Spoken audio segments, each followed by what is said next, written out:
चलिए फ्रेंड्स उड़ते हैं आज का अपना वीडियो। आज के इस वीडियो में आपको बताऊंगा हाफ ईयरली एग्जामिनेशन 2021 के लिए जो कि आपका होने वाला है क्लास 10th का साइंस का पेपर, उससे संबंधित काफ़ी ही महत्वपूर्ण क्वेश्चन बताने वाला हूं। यानी कि मैं आपको यहां पर बताने जा रहा हूं रियल क्वेश्चन पेपर। इससे काफ़ी क्वेश्चंस आपके हेल्पफुल होने वाले हैं। यानी कि यह आपका मॉडल प्रश्न पत्र कह लीजिए या फिर आप यहाँ पर कह लीजिए रियल पेपर, क्योंकि काफ़ी ही महत्वपूर्ण क्वेश्चन होते हैं जो मैं आपको यहाँ पर बताता हूँ। तो काफ़ी फंसते हैं, इसलिए इस वीडियो को एक बार अंत तक जरूर देख लेना, तभी आप अच्छे तरीके से अपना स्कोर कर पाओगे। यहाँ पर कह रहा है अर्धवार्षिक परीक्षा 2021 के लिए है और विषय विज्ञान का है, यानी कि साइंस का होगा। आपका कक्षा 10वीं का होगा। किसका होगा? कक्षा 10वीं का होगा। और यहाँ पर बता चलूँ पूर्णांक, यानी कि पूर्णांक जो है वह आपका 80 नंबर का होने वाला है। तो फ्रेंड्स यानी कि यह क्वेश्चन पेपर आपका 80 नंबर का होने वाला है और समय आपको 3 घंटे का दिया जाएगा, जिसमें कि आपको हाफ ईयरली का एग्जाम जो होता है आपका, उसमें 3 घंटे का टाइम दिया जाता है क्वेश्चन पेपर को सॉल्यूशन करने के लिए। और यहाँ पर मैं आपको यहाँ पर बता चलूँ, यह आपका एमपी बोर्ड के लिए स्पेशल है। अगर आप किसी अन्य बोर्ड के हैं तो आप दे सकते हैं, क्योंकि सभी क्वेश्चन आपके एनसीईआरटी से लिए गए हैं। तो निर्देश भी आपके सामने है। पहला निर्देश यहाँ पर कह रहा है सभी प्रश्न करना अनिवार्य है। All question are compulsory. प्रश्न पत्र खंड आ व और सा में यानी कि विभाजित किया गया है, यानी कि 3 खंडों में विभाजित किया गया है। प्रश्न के अंक सम्मुख अंकित है, यानी क्वेश्चन कितने अंक का होगा आपके सामने यहाँ पर इस प्रकार से यहाँ पर लिख दिया जाएगा। जहां आवश्यक हो वहां पर स्वच्छ एवं नामांकित आपको सुंदर व चित्र भी बनाना होगा। तो इसलिए शुरू करते हैं आज का अपना वीडियो। तो खंड आ आपका यहाँ शुरू हो रहा है। तो खंड आ आपका काफी ही महत्वपूर्ण होने वाला है, जिसमें कि आपका खंड आ में यहाँ पर क्या कह रहा है, काफी ही महत्वपूर्ण क्वेश्चन है और सभी आपके ऑब्जेक्टिव क्वेश्चन होने वाले हैं खंड आ वाले में। पहला यहाँ पर कह रहा है सही विकल्प आपको चुनकर लिखना होगा, यानी कि आपको सही विकल्प चुनकर लिखना है। अर्थात आपके सामने एमसीक्यूएस आपके सामने आ चुके हैं। तो यह क्वेश्चन यानी कि 6 अंक का होने वाला है, यानी कि जो आपका पहला क्वेश्चन होगा उसमें 6 एमसीक्यूएस आपके जवाब देने होंगे। तो फ्रेंड्स यहाँ पर पहले वाले क्वेश्चन का पहला वाला क्वेश्चन आ चुका है। यहाँ पर कह रहा है निम्न में से कौन सा भौतिक परिवर्तन नहीं है, यानी कि ऐसा परिवर्तन जिसमें यानी कि ऐसा परिवर्तन जो कि रासायनिक परिवर्तन हो, उसे हम क्या कहते हैं? भौतिक परिवर्तन कहते हैं। इस टाइप से आप यहाँ पर समझ सकते हैं। तो यहाँ पर पहला वाला ऑप्शन क्या कह रहा है, खौलते पानी में जलवाष्प का बनना। तो यह तो आपका यानी किसका है, तो भौतिक परिवर्तन का एक एग्जाम्पल है। एलपीजी का दहन, तो एलपीजी का एक दहन जो होता है वही होता है आपका रासायनिक क्या होता है, रासायनिक परिवर्तन होता है। जो एलपीजी होती है यानी कि क्या होती है, ब्यूटेन होता है, उसमें जो यानी कि दहन करता है, अर्थात जो यानी कि जो आग के साथ पकड़ा जाता है, तो यानी कि पकड़ लिया जाता है, यानी कि पकड़ लेती है आग एलपीजी गैस को, तो उसे हम क्या कहते हैं, तो एलपीजी का दहन कहते हैं, अर्थात उसे हम रासायनिक परिवर्तन कहते हैं। यानी कि ऑप्शन नंबर आपका यहाँ पर बी वाला सही हो चुका है। नेक्स्ट की अगर बात करें, यहाँ पर कह रहा है निम्नलिखित में से कौन सी एक रासायनिक अभिक्रिया नहीं है, यानी कि ऐसी अभिक्रिया जो कि रासायनिक नहीं है। लोहे पदार्थ का जंग लगना, तो यह तो रासायनिक यानी कि अभिक्रिया होती है। भोजन का पकना, भोजन का पकना क्या यह रासायनिक अभिक्रिया नहीं है। फिर बर्फ का पिघलना, तो बर्फ का जो पिघलना होता है वह होता है आपका भौतिक यानी कि भौतिक परिवर्तन होता है। कागज का जलना भी होता है और भोजन का पकना भी, ये सभी रासायनिक अभिक्रिया में आती है। बट बर्फ का पिघलना कभी रासायनिक अभिक्रिया में नहीं आता है, यानी कि ऑप्शन नंबर आपका यहाँ पर सी वाला सही हो जाना चाहिए। नेक्स्ट की बात करें, यहाँ पर थर्ड वाला क्वेश्चन भी काफी इंपोर्टेंट रखा गया है। इससे भी क्वेश्चन आते हैं आप एग्जाम में। यहाँ पर कह रहा है सोने एवं प्लेटिनम को गलाने वाले अम्ल का नाम आपको बताना होगा। तो सोने एवं प्लेटिनम को जो गलाने वाले जो अम्ल का नाम है वह है एक्वा रेजिया। और सांद्र हाइड्रोक्लोरिक अम्ल किसको गलाता है और सांद्र नाइट्रिक अम्ल किससे गलाता है, इनमें से आपको कमेंट सेक्शन में बताना हुआ इसका जवाब। आप नेक्स्ट ईयर बात करें, यहाँ पर चौथा वाला क्वेश्चन क्या कर रहा है, रासायनिक अभिक्रिया में भाग लेने वाले पदार्थ क्या कहलाते हैं। तो रासायनिक अभिक्रिया में भाग लेने वाले पदार्थों को हम अभिकर्मक क्या कहते हैं, अभिकारक कहते हैं। क्योंकि दो या दो से अधिक अभिकारक मिलकर क्या बनाते हैं, एक या फिर एक से अधिक क्या मिलाते हैं, तो अभिकारक प्लस अभिकारक मिलकर क्या बनाते हैं, यानी कि अभिकारक अभिकारक मिलकर बनाते हैं उत्पाद बनाते हैं। क्या बनाते हैं, तो उत्पाद बनाते हैं। इसलिए आपका गिवन यहाँ पर आ जाएगा उत्पाद, यानी कि जो रासायनिक अभिक्रिया में भाग लेते हैं वो कौन होते हैं, तो वो होते हैं लेफ्ट साइड वाले, यानी कि आपको यहाँ पर ध्यान में रखना है। और जो रासायनिक अभिक्रिया में भाग लेकर यानी कि जो रासायनिक अभिक्रिया से बनते हैं, यानी कि उसे हम क्या कहते हैं, तो उसे हम उत्पाद कहते हैं। इस टाइप आप यहाँ पर ध्यान में रख सकते हैं कि उत्पाद जो होता है वह बनता है और अभिकर्म यानी कि अभिकारक भाग लेते हैं। इस टाइप से आप यहाँ पर ध्यान में रखिएगा। नेक्स्ट ईयर बात नहीं, पांचवा क्वेश्चन इंपोर्टेंट रखा गया है। यहाँ पर कह रहा है पाचन के समय आमाशयी पाचक रसों का जो यानी कि सरल होता है वह मान कितना होता है, 7 से कम होता है, 7 से अधिक होता है, 7 के ऊपर होता है या फिर 0 होता है। तो आपका 7 से कम यानी कि ऑप्शन नंबर आपका पहला वाला ही यहाँ पर राइट हो जाना चाहिए। नेक्स्ट ईयर बात नहीं, यहाँ पर क्वेश्चन से भी काफी इंपोर्टेंट रखा गया है। यहाँ पर कह रहा है टमाटर में कौन सा अम्ल उपस्थित होता है। तो टमाटर जो होता है उसमें कौन सा अम्ल उपस्थित होता है, तो आपको यहाँ पर बताते हैं टमाटर में जो अम्ल उपस्थित होता है वह साइट्रिक एसिड होता है। यानी कौन सा होता है, साइट्रिक, यानी कि ऑप्शन नंबर आपका सी वाला यहाँ पर राइट हो जाना चाहिए। नेक्स्ट ईयर बात नहीं, यहाँ पर क्या कह रहा है, सेकंड वाला क्वेश्चन भी इंपोर्टेंट रखा गया है। यहाँ पर कह रहा है रिक्त स्थान आपको भरना है। तो पहला क्वेश्चन है कि सोडियम हाइड्रोजन कार्बोनेट का सामान्य सूत्र क्या होता है। सोडियम हाइड्रोजन कार्बोनेट क्या होता है, इनके सोडियम हाइड्रोजन कार्बोनेट जो होता है वह NaHCO3 होता है। इसका सामान्य नाम क्या होता है, तो इसका सामान्य नाम होता है बेकिंग पाउडर। क्या होता है, तो बेकिंग सोडा होता है। इनके आपको यहाँ पर क्या लिख देना है, तो बेकिंग सोडा लिख देना है। इनके बेकिंग पाउडर आपको यहाँ पर लिख देना है, सिंपली आपको बेकिंग सोडा लिख देना है, या फिर बेकिंग पाउडर यहाँ पर लिख दीजिए। यानी खाने वाले सोडा को भी हम इसे भी कहते हैं, आप यहाँ पर लिख दीजिए। नेक्स्ट ईयर बात नहीं यहाँ पर कर रहा है, सिरके में कौन सा अम्ल उपस्थित होता है, तो सिरके में जो अम्ल उपस्थित होता है वह होता है एसिटिक एसिड। कौन सा होता है, एसिटिक एसिड। मैंने यहाँ पर लिख दिया है, आप यहाँ पर समझ सकते हैं क्या होता है, एसिटिक एसिड होता है। नेक्स्ट ईयर बात नहीं, यानी क्या होता है, एसिटिक अम्ल होता है। नेक्स्ट ईयर बात करें कि धातुएं प्रायः ऊष्मा व विद्युत की क्या होती हैं, सुचालक होती हैं। क्या होती हैं, तो सुचालक होती हैं, यानी क्या होती है, कंडक्टर होती हैं। आपको यहाँ पर सुचालक, सिंपली आपको यहाँ पर सुचालक लिख देना है। नेक्स्ट ईयर बात नहीं यहाँ पर कह रहा है, सर्वाधिक क्रियाशील धातु कौन सी है, तो सर्वाधिक क्रियाशील जो धातु है वह कौन सी है, तो वह सोडियम है। कौन सी है, NaC मैं यहाँ पर प्रदर्शित कर दे रहा हूँ। सर्वाधिक क्रियाशील धातु जो है वह सोडियम ही है, यानी कि ऑप्शन नंबर आपका यहाँ पर पहला वाला, यानी कि आपको यहाँ पर ऑप्शन, आपको यहाँ पर सोडियम लिख देना है। आई होप आपको समझ में आ चुका होगा। अगर आपको समझ में आ रहा है तो वीडियो को लाइक करना, और चैनल को सब्सक्राइब नहीं किया है तो चैनल को जरूर सब्सक्राइब कर लीजिए, क्योंकि इसी चैनल पर आपको सभी पेपर प्रोवाइड कराए जाएंगे व फुल सॉल्यूशन भी दिखाया जाएगा, इसलिए इस चैनल को अभी के भी सब्सक्राइब कर लीजिएगा। नेक्स्ट ईयर बात करें, यहाँ पर नेक्स्ट वाला क्वेश्चन क्या कर रहा है, ये भी आपको देखना होगा। पांचवा क्वेश्चन भी इंपॉर्टेंट रखा गया है, यहाँ पर क्या कर रहा है, आपको यहाँ पर देखना होगा और समझना होगा, काफी इंपॉर्टेंट रखा गया। तो फ्रेंड्स यहाँ पर क्या कर रहा है, ये भी आपको देखना होगा, काफ़ी इंपॉर्टेंट है। यहाँ पर कर रहा है, द्रव अवस्था में पाई जाने वाली धातु कौन सी होती है, तो द्रव अवस्था में पाई जाने वाली धातु को हम क्या कहते हैं, तो मरकरी कहते हैं, यानी क्या कहते हैं, Hg से हम इसे प्रदर्शित करते हैं।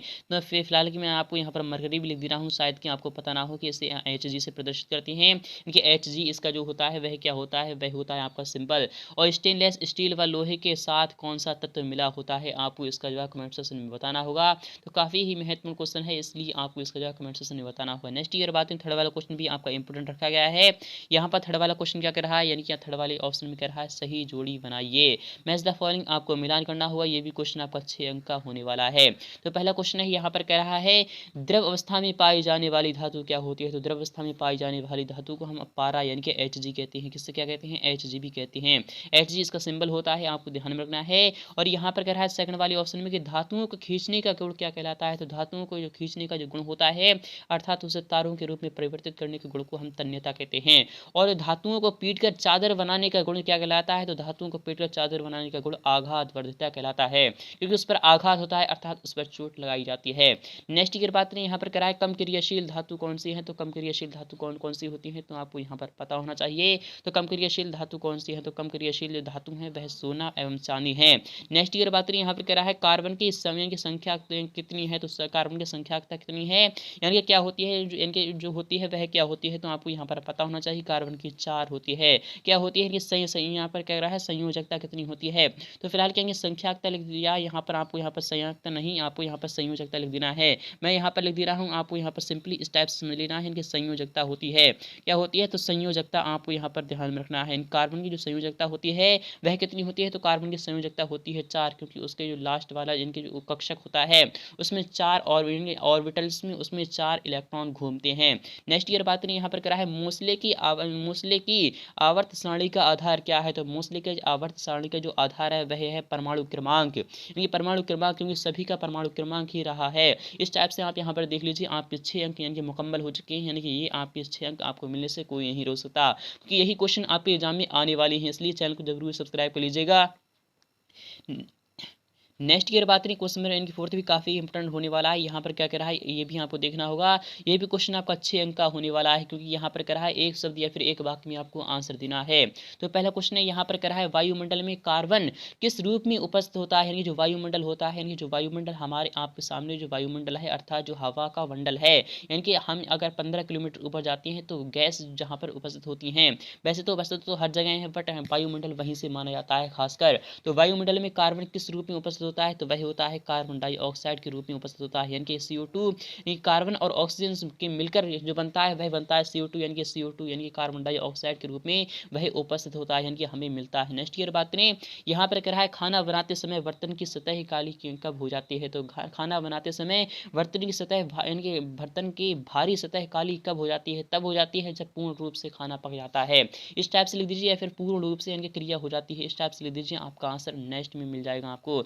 नेक्स्ट की बात करें यहाँ पर कह रहा है समूह 17 के तत्वों को किस नाम से जाना जाता है। तो समूह 17 के तत्वों को हम नाम से जानते हैं हैलोजन। किस नाम से जानते हैं? हैलोजन, यानी कि गैस के भी नाम से भी जानते हैं हैलोजन। आपको यहाँ पर सिंपली हैलोजन लिख देना है। नेक्स्ट की बात करें यहाँ पर कह रहा है अष्टक का नियम किस, यानी कि अष्टक का नियम किसने प्रतिपादित किया था, यानी किसने दिया था यानी कि अष्टक का नियम किसने दिया था। अष्टक का नियम किस टाइप किस टाइप समझ सकते हो? तो सारे गामा पाधा नहीं समझ सकते हो। किससे समझ सकते हो? तो सारे गामा, यानी कि जो क्या होता है, यानी कि क्या होता है तो म्यूजिक, यानी कि म्यूजिक से समझ सकते हैं। यानी कि क्या क्या होते हैं तो म्यूजिक होता है सारे गामा, यानी कि सारे गामा मैं यहाँ पर लिख दे रहा हूँ सारे गामा पाधानी, ये पाधानी नी। फिर उसके बाद आपका यहाँ पर सिंपली सा आ जाता है 1 2 3 4 5 6 7। फिर उसके बाद आपका आ जाता है यहाँ पर सारा, यानी कि सारे गामा पाधानी सा। यानी कि इस टाइप से आप यहाँ पर समझ सकते हो। यानी कि जो होता है वह किसने दिया था, ये नियम किसने दिया था, जो कि यानी कि म्यूजिक के आधार पर, यानी कि अष्टक का नियम किसने प्रतिपादित किया था। तो वह किया था, यानी कि किसने किया था, तो वह किया था न्यूलैंड्स ने। किसने किया था, तो न्यूलैंड्स। आपको यहाँ पर सिंपली न्यूलैंड्स लिख देना है, आपका आंसर आ जाएगा। नेक्स्ट की बात करें यहाँ पर कर रहा है आधुनिक आवर्त सारणी में सबसे अधिक विद्युत ऋणात्मक तत्व कौन सा होता है। तो आधुनिक तत्व उनके आवर्त सारणी में सबसे अधिक विद्युत ऋणात्मक तत्व कौन सा होता है, तो आपको यहाँ पर पता होना चाहिए। तो काफी इंपोर्टेंट है, मैं आपको यहाँ पर बता रहा हूँ।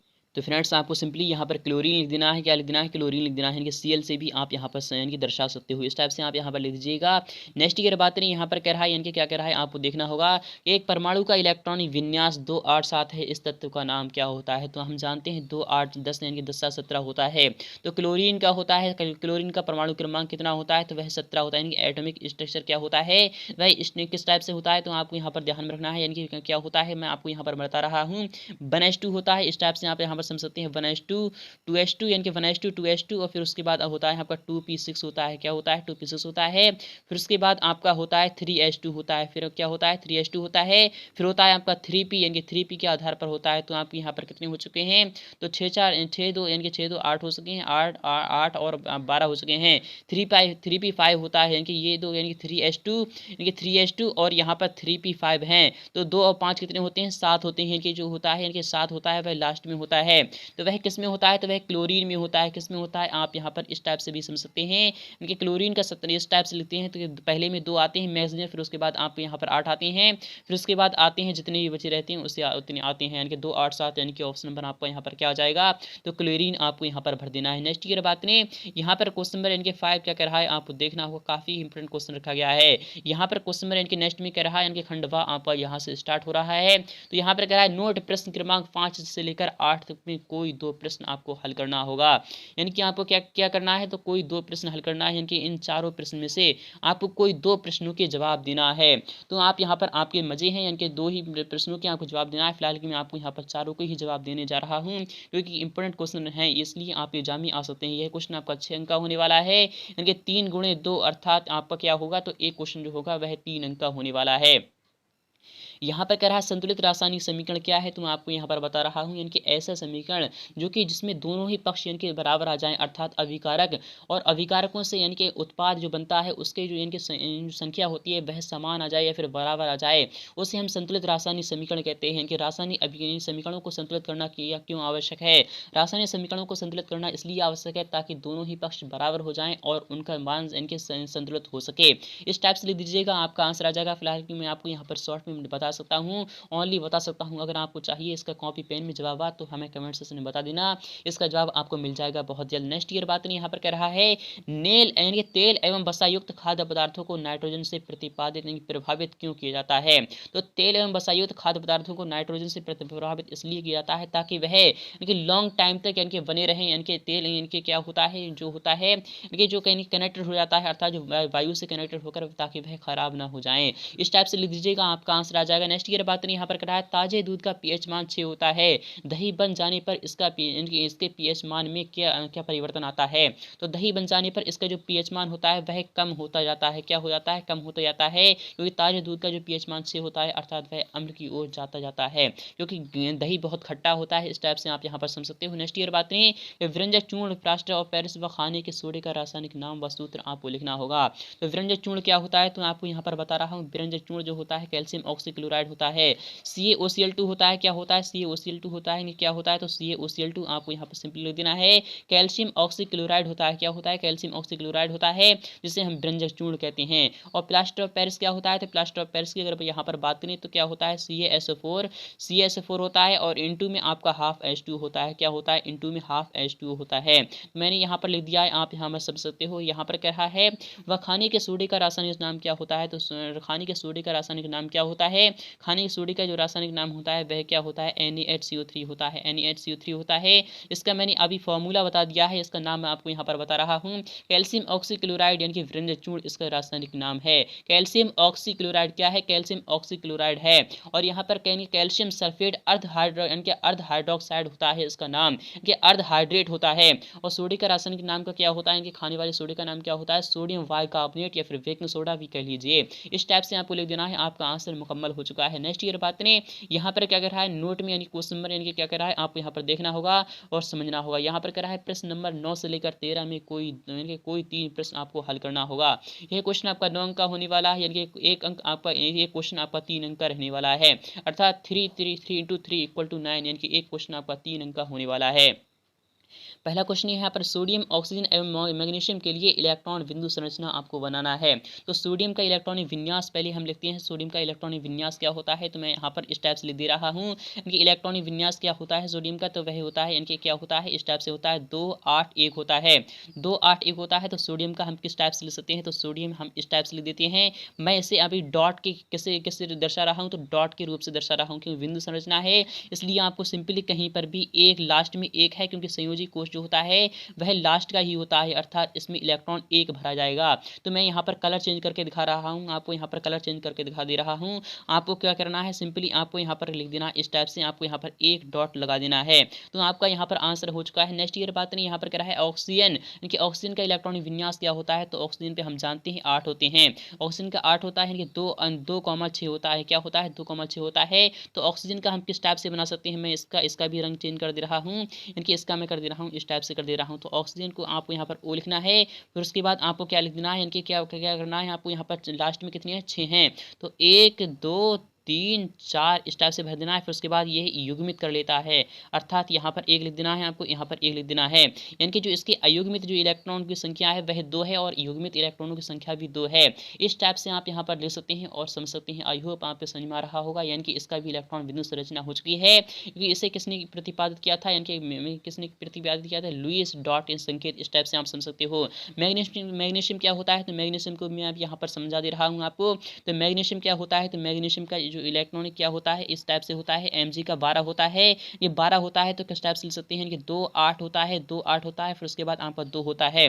तो हम किस टाइप से लिख सकते हैं? कि 2 होता है लास्ट में, तो Mg यहाँ पर इस टाइप से लिख दीजिएगा। फिर उसके बाद आपको यहाँ पर क्या करना है? सिंपली 2 इलेक्ट्रॉन कहीं पर भी, यानी कि 2 बिंदु कहीं पर भी बना देना है। तो इस टाइप से आप यहाँ पर मुकम्मल हो चुका है आपका आंसर। इसमें अयुग्मित यानी कि इलेक्ट्रॉनों की संख्या कितनी है? तो यहाँ पर 2 है और इसमें युग्मित इलेक्ट्रॉनों की संख्या 1 भी नहीं है। इस टाइप से आप यहाँ पर लिख दीजिए, आपका आंसर मुकम्मल हो चुका है। तो आई होप आपको समझ में आ चुका होगा।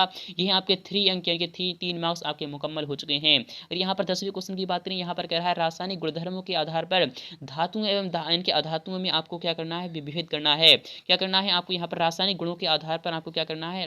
धातु और धातु को आपको यानी कि क्या करना है? चेंजित करना है। तो काफ़ी इंपॉर्टेंट क्वेश्चन है, इसका जवाब आपको कमेंट सेक्शन में बता देना है। तो फिलहाल कि मैं इसका जवाब का कॉपी भी बहुत जल्द बताने वाला हूँ, इसलिए चैनल को जरूर सब्सक्राइब कर लीजिएगा। नेक्स्ट ईयर बात करें क्वेश्चन नंबर 11 में, यहाँ पर क्या कर रहा है ये भी आपको देखना होगा। यहाँ पर क्या है? उभयधर्मी ऑक्साइड क्या होता है?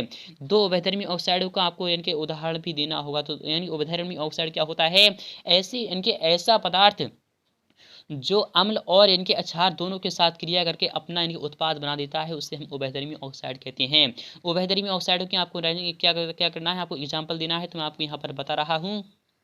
तो फ्रेंड्स आपके सामने क्वेश्चन आ चुका है और क्वेश्चन का जवाब भी आ चुका है। यहाँ पर क्या कह रहा है आप यहाँ पर समझ सकते हो, अच्छी तरीके से दे सकते हो। यहाँ पर कह रहा है क्वेश्चन नंबर 21 था आपका कि उभयधर्मी ऑक्साइड क्या होते हैं, वह 2 उभयधर्मी ऑक्साइडों का आपको एग्जाम्पल देना था। तो यहाँ पर आपके सामने आंसर है, यानी कि जो धातुएं ऑक्साइड, इनकी जो धातु ऑक्साइड क्या होता है? जो धातु ऑक्साइड अम्लीय और क्षारीय दोनों प्रकार के व्यवहार प्रकट करते हैं, उन्हें उभयधर्मी ऑक्साइड कहते हैं। जैसे कि आपका एग्जाम्पल हो गया एल्यूमिनियम ऑक्साइड। क्या हो गया? एल्यूमिनियम ऑक्साइड हो गया, यानी कि Al2O3 हो गया। क्या हो गया? Al2O3 हो गया। गया। एल्यूमिनियम ऑक्साइड क्या है, तो यही आपका उभयधर्मी ऑक्साइड का क्या एग्जाम्पल होता है। जैसे कि क्या हो गया आपका जिंक ऑक्साइड हो गया, क्या हो गया जिंक ऑक्साइड हो गया, यानी ZnO हो गया। तो यह किस प्रकार से अभिक्रिया कर रहा है, इनके एल्यूमिनियम इनके क्या होता है, इनके एल्यूमिनियम इनके किस टाइप से आप यहाँ पर समझ सकते हो, इस टाइप से आप यहाँ देख लीजिए, अच्छी तरीके से देख लीजिए, काफी क्वेश्चन रखा गया है। आई होप आपको समझ में आ रहा होगा। तो सिंपली मैंने आपको यहाँ पर बता चुका है, यानी कि मैं आपको बता चुका हूँ कि उभयधर्मी ऑक्साइड क्या होता है। आई होप आपको समझ में आ चुका होगा। नेक्स्ट ये बात यहाँ पर कह रहा है सोडियम पोटेशियम व लिथियम का तेल के आधार के क्या होता है अंदर इनके संग्रहित क्यों किया जाता है, तो आपको यहाँ पर देखना होगा सोडियम पोटेशियम एवं लिथियम को तेल के अंदर समाहित क्यों किया जाता है, क्योंकि यह अत्यधिक अभिक्रियाशील धातुएं होती हैं। क्या होती हैं, अत्यधिक अभिक्रियाशील धातुएं होती हैं। अगर ये यानी कि वायुमंडल के संपर्क में आएंगी या फिर खुली यानी कि एयर के संपर्क यानी कि हवा के संपर्क में आएंगी या फिर वायु के संपर्क में आएंगी, तो यह इतनी जल्दी क्रिया कर लेती हैं कि यह आग भी बहुत जल्द पकड़ सकती हैं और उसका इनके ऑक्साइड बना सकती हैं, इसलिए इन्हें तेल के अंदर डुबा कर रखा जाता है। नेक्स्ट ईयर बात यहाँ पर कह रहा है कि आयनिक यौगिक में आपको कोई 3 गुण आपको लिखना होगा। तो आयनिक यौगिक क्या होता है, आयनिक यौगिक क्या होता है, आयनिक यौगिक होता है जो कि इनके धातु और धातुओं के मध्य लगता है। क्या होता है, धातुओं और धातुओं के मध्य लगता है, जो उसे हम आयनिक इनके आयनिक क्या कहते हैं, आयनिक बंध कहते हैं। उसके 3 गुण आपको लिख देना है, इस टाइप से आप यहाँ पर लिख देना है। यहाँ पर कह रहा है नोट में प्रश्न नंबर 14 से लेकर 18 तक में कोई 3 प्रश्न आपको हल करना है। इसका भी जवाब आपको यहाँ पर देने पर आपको 9 अंक मिलेंगे, यानी कि 3 गुणा 3 इक्वल टू आपका 9 होता है। एक क्वेश्चन आपका 3 अंक का होने वाला है। यहाँ पर पहला क्वेश्चन है कि सजातीय श्रेणी क्या है, उदाहरण देकर आपको समझाना होगा। तो सजातीय श्रेणी क्या होता है, तो मैंने और भी एग्जाम आपकी वीडियोस में बताया है, आपको बोल देना है। काफी महत्वपूर्ण है क्वेश्चन 15 की अगर बात नहीं, अगर आप चाहते हो कमेंट सेक्शन में इसका जवाब बता देना, मैं इसका जवाब बताऊंगा बहुत जल्द कमेंट सेक्शन और उसका यानी कि उसमें बता दूंगा आपको, कॉपी पेन में बहुत जल्द बताने वाला हूँ। यहाँ पर कह रहा है क्या कारण है कि हीरा कठोर एवं ग्रेफाइट चिकना एवं नरम होता है, तो आपको कारण बताना है। काफी इंपोर्टेंट क्वेश्चन रखा गया है। यहाँ पर कह रहा है उत्कृष्ट गैसों को अलग समूह में क्यों रखा गया है, उत्कृष्ट गैसों को अलग समूह में इसलिए क्यों रखा गया है आपको बताना है। मैग्नीशियम की तरह रासायनिक अभिक्रियाशील दिखाने वाले 2 तत्वों के आपको नाम लिखना होगा। तो काफी महत्वपूर्ण क्वेश्चन है, इसका भी जवाब आपको नेक्स्ट वीडियो में मिल जाएगा। मेंडलीव की आवर्त सारणी की आपको कमियां भी लिखना है, काफी इंपोर्टेंट क्वेश्चन रखा गया है। खंडवामी आपके सामने आ चुके हैं, खंड यानी ये खंडसा है आपका, ये सॉरी दोस्तों खंडसा है ये आपका, ये भी क्वेश्चन आपका 12 अंक का होने वाला है। यहाँ पर किस टाइप से कह रहा है, यानी क्वेश्चन नंबर 19 से लेकर 23 में आपको कोई 3 प्रश्न हल करना है, अर्थात एक क्वेश्चन आपका 4 अंक का होने वाला है, यानी कि 4 गुणे 3 इक्वल टू आपका 12 होता है। श्वसन को ऊष्माक्षेपी अभिक्रिया क्यों कहते हैं आपको वर्णन करना है, और क्या होता है जबकि इनके आपको केवल रासायनिक समीकरण देना है। जबकि धातु का टुकड़ा कॉपर सल्फेट के विलयन में डालते हैं, धातु का टुकड़ा यानी कि मान लो क्या होता है Zn होता है, उसको कॉपर सल्फेट के विलयन में डाल रहे हैं, किस में डाल रहे हैं, तो कॉपर इनके CuSO4 में डाल रहे हैं। CuSO4 सॉरी दोस्तों मैं यहाँ पर Cu बना दे रहा हूँ, अच्छी तरीके से बना दे रहा हूँ, CuSO4 में डाल रहे हैं, तो आपका क्या बनता है, तो आपको यहाँ पर क्या कर देना है, जिंक सल्फाइड बन रहा है, जिंक सल्फेट बन रहा है, साथ ही कॉपर को वह क्या कर दे रहा है, विक्षेपित कर दे रहा है। सिल्वर धातु का टुकड़ा कॉपर सल्फेट के विलयन में डाल रहे हैं। सिल्वर धातु का टुकड़ा यानी क्या होता है, यानी कि यहाँ पर जिंक कह रहा था और यहाँ पर क्या कह रहा है सिल्वर धातु का, अर्थात सिल्वर क्या होता है, तो आपको यहाँ पर बताते हैं सिल्वर होता है आपका Ag होता है। Ag धातु का टुकड़ा जो होता है जब वह कॉपर सल्फेट के विलयन में डाला जाता है, यानी CuSO4 में डाला जाता है, इसमें डालता है CuSO4 में डाला जाता है। इसका कलर मैं चेंज करके आपको यहाँ पर दिखा दे रहा हूँ, काफी इंपोर्टेंट है। जब CuSO4 में डाला जाता है तो AgSO4 बनता है, क्या बनता है, AgSO4 बन जाता है, और साथ ही वह क्या होता है, वह भी कॉपर को विक्षेपित कर देता है। इस टाइप से आप यहाँ पर लिख दीजिएगा। नेक्स्ट ईयर बात करें, यहाँ पर करा है दवा की यानी कि दवा की बोतल में यानी अधिकांश रंगीन क्यों होती है, तो आपको बताना है। नेक्स्ट ईयर बात करें कि केक बनाते समय बेकिंग पाउडर का प्रयोग किया जाता है। यदि घर पर यानी केक बनाते हैं समय सोडियम बेकिंग यानी सोडा का प्रयोग करें तो यह यानी केक के स्वाद को किस प्रकार प्रभावित करेगा और क्यों बेकिंग सोडा को किस प्रकार बेकिंग पाउडर में परिवर्तित किया जाता है, तो आपको वो सभी लिखना होगा। नेक्स्ट ईयर बात करें, यहाँ पर क्या है, सोडियम क्लोराइड का जलीय विलयन उदासीन है परंतु सोडियम कार्बोनेट का जलीय विलयन क्षारीय होता है, क्यों होता है, तो आपको वो सभी बताना है। नेक्स्ट ईयर बात करें क्वेश्चन 24 में, यहाँ पर कह रहा है क्वेश्चन 24 से क्वेश्चन 27 तक आपको कोई 2 प्रश्न हल करना होगा। मिश्र धातु क्या होती हैं, कि 2 या 2 से अधिक यानी धातुएं मिलकर यानी कि एक मिश्र धातु का उपयोग यानी कि 2 या 2 से अधिक जैसे कि धातु और धातु मिलकर मिश्र धातु का निर्माण करती हैं। किन्हीं 3 मिश्र धातु के आपको नाम या संगठन मिलकर नाम लिखना है, आपको उसके उपयोग भी बताना होगा। आपको एक हथौड़ा बैटरी एवं यानी कि बल्ब और 4 स्विच दिया गया है। इस टाइप से आप यहाँ पर समझते हो। इनका उपयोग कर धातु एवं अधातुओं के नमूनों के आपके बीच विभेद करना होगा। कैसे कर सकते हैं आपको वो सभी बताना है। और यहाँ पर अगर आज समझाना है आपको, यहाँ पर क्वेश्चन 26 में कह रहा है, आप यहाँ पर दे सकते हैं, अच्छी तरह से दे सकते हैं। निम्नलिखित की आपको व्याख्या करना है। एल्यूमिनियम की यानी कि एल्यूमिनियम की सक्रियता घटती है यदि इसको यानी कि HNO3 में यानी कि डुबोया जाता है, तो आपको वो सभी लिख देना है। और सोडियम क्लोराइड की यानी कि ठोस अवस्था में विद्युत का सुचालक सही होता है, जबकि गलत अवस्था में यह यानी कि विद्युत यानी प्रभावित करता है, तो आपको वो सभी बताना है। ऑक्सीजन 7 यानी कि धातु में संयुक्त होकर यानी कि कैसे ऑक्साइड बनाते हैं, वो सभी आपको बता देना है। आई होप आपको समझ में आ चुका होगा। तो इसका वीडियो सॉल्यूशन आपको बहुत